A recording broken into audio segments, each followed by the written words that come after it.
திருப்பத்தூர் அருகே வீட்டிற்குள் புகுந்து கொள்ளையடிக்க முயன்றபோது கத்தி கூச்சலிட்ட பெண்ணை தாக்கிவிட்டு தப்பி ஓடிய நபரை போலீசார் கைது செய்தனர்.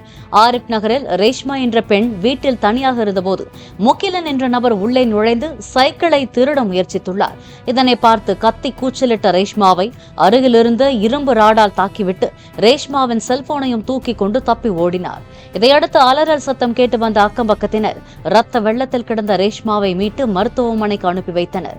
இதுகுறித்து விசாரித்து வந்த தனிப்படை போலீசார் சிசிடிவி காட்சிகளின் உதவியுடன் முகிலனை கைது செய்து சிறையில் அடைத்தனர்.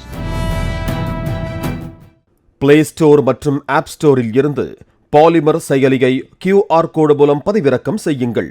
செய்திகளை உடனுக்குடன் பெறுங்கள்.